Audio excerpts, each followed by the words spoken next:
문정권 민주당 도대체 왜 실패했는가 라는 내용을 살펴보도록 하겠습니다. 네, 터미니스님 짠 하고 애나님이 다시 또 터미니스님의 격려를 해주셨고요. 날마다 좋은 날입니다. 애나님 감사합니다. 이만식 님이 또 서로 지금 소통을 하고 계시네요. 네. 지금 이 민주당과 문 대통령의 실패, 이걸 어디서 어떻게 분석을 할 것인가, 여러분들은 잘 아시는 김형석, 연세대 명예교수로 있는 김형석, 이분이 지금 연세가 105세죠? 105세. 송혜 선생님보다 한 10살 정도 더 많은 분으로 제가 기억을 합니다만은, 네, 104세 아니면 105세입니다. 100세 넘었다는 게 한 2, 3년 뭐 된 것 같은데요. 네, 아무튼 정말 글도 아직 그 내용을 여러 번 들어보시면 알겠지만 정말 아직도 그 연세에 정확한 사리 판단, 그 다음에 말씀도 어눌하지가 않고 뭐 웬만한 한 50대, 60대처럼 말을 또 아주 또박또박 잘하시죠. 예, 제가 보면 볼수록 아주 이 놀라는 그런 상황인데요. 예, 바로 김영석 교수가 진단한 문재인 정권과 더불어민주당은 왜 실패했는가를 한번 조목조목 분석을 해드리겠습니다. 네, 칼럼은 이렇게 시작합니다. 문재인 정권이 퇴진하고 2달도 되지 않았다. 그런데 민주당은 물론 국민들도 실패한 정부로 인정을 한다. 대선과 지방선거에서 참패했다는 표면적 결과보다 중요한 것은 문 정권의 실패가 그만큼 국민들에게 불행과 고통을 안겨주고 있다는 사실이다. 생각이 있는 국민들은 집권 초반 청와대의 정치 방향과 과정을 보면서 우려와 회의감을 느꼈다. 그 사람들과 그런 방향의 정치는 현대사회의 긍정적 가치를 구현할 수 없을 것 같다는 예측이었다. 그 근원은 이념 정치의 틀을 넘어서지 못했다는 것과 그 때문에 국가와 국민을 위한 정치가 아닌 정권을 위한 정치로 일관했다는 실책이다.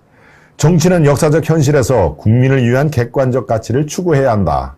그런데 문 정부는 갖고 있는 이념에 현실을 맞추어 가려는 역방향을 택했다.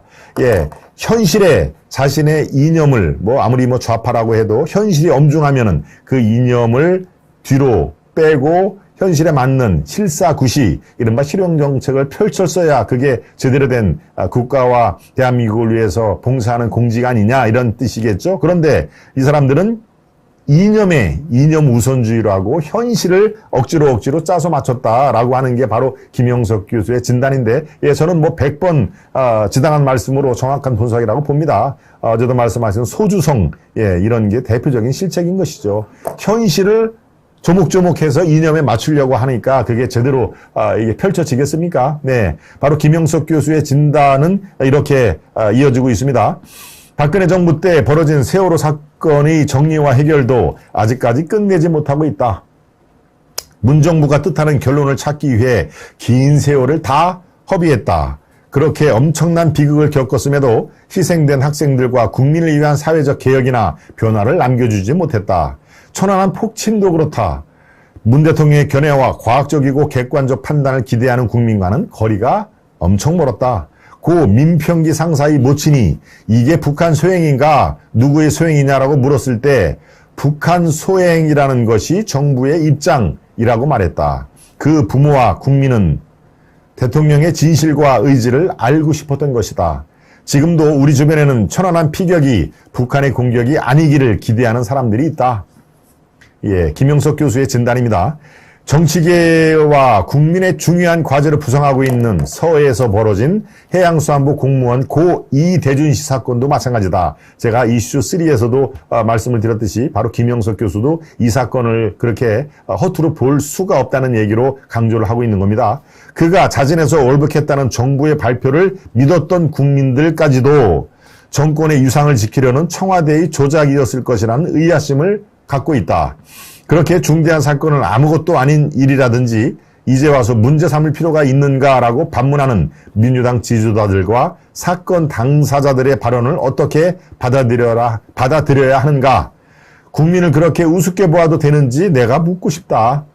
국민들은 대한민국을 그런 나라로 만들어서는 안 된다는 애국적 의무감에서 호소하는 것이다. 국내보다도 국제적으로 더 큰 문제가 된 2019년 북한 두 어부 사건은 어떠했는가? 예, 제가 서두에 말씀드린 그대로 지금 인식이 거의 비슷합니다. 제가 여러분들께 논평을 해드리고 강조를 한 것과 지금 김영석 교수의, 명예교수의 현실 인식과 진단이 거의 맥락이 같지 않습니까? 네. 네, 말씀 중에 자유가 좋다님, 역시 우리 대통령 윤석열 잘하고 계십니다. 구독했습니다. 예, 자유가 좋다님이 오늘 첫 구독을 하면서 또 소중한 정성을 보여주셨네요. 네, 대단히 감사드리고요. 네, 칼럼 계속 이어가겠습니다. 북에서 규선해온 두 동포를 적절한 신문도 거치지 않고 법적 절차도 없이 5일 만에 다시 북으로 압송했다. 포승줄로 묶고 안대까지 씌워 앞을 못 보게 하면서 판문점을 통해 북측에 인도했다는 것이다. 세계 어디에서도 인도주의를 신봉하는 법치국가에서는 찾아볼 수 없는 반인륜적 처사였다. 유엔이 문제 삼은 것은 물론 인권을 최대 목표로 삼는 선진국가에서는 대한민국의 처사를 어떻게 보겠는가? 두 어부의 강제 북송은 어떤 의미를 갖는가? 북한 동포들에게 인민공화국을 배반하고 대한민국으로 귀순하는 사람들을 이렇게 처벌한다는 암시를 준 것 아니겠는가? 다시 말하면 대한민국은 북한 정권을 위해 동포들을 받아들일 수 없다는 선언과 마찬가지다. 예, 칼럼은 이렇게 이어집니다. 남북 통일은 양분된 동포를 위한 동포의 통합이다. 두 정권이 손을 잡거나 하나가 되는 통일은 아니다. 북한 동포를 거부하는 대한민국은 존재하지 않는가? 존재하지 않는다. 인권, 그것도 동포의 생명권을 그렇게 정치 수단이나 재물로 삼아서는 결코 안 된다. 왜 국민들은 이런 걱정을 하는가?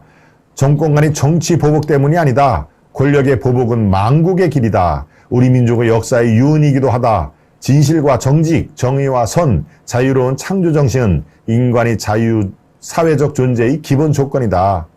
국민들은 우리 정치계가 더 이상 사회적 질서와 민주정치의 방향을 주어진 이념 정권의 수단이나 제물로 삼는 것을 용납할 수 없기 때문이다. 예. 이 김영석 교수의 이 칼럼은 이렇게 이제 마무리를 짓습니다. 앞으로 어떤 정부가 들어서도 국민을 위한 정치를 국민들과 함께 해야 한다. 정권을 위한 정치는 사회 악으로 가는 길임을 잊어서는 안 된다. 정치가와 정당인들이 국민들이 갖는 엄중한 명령이다.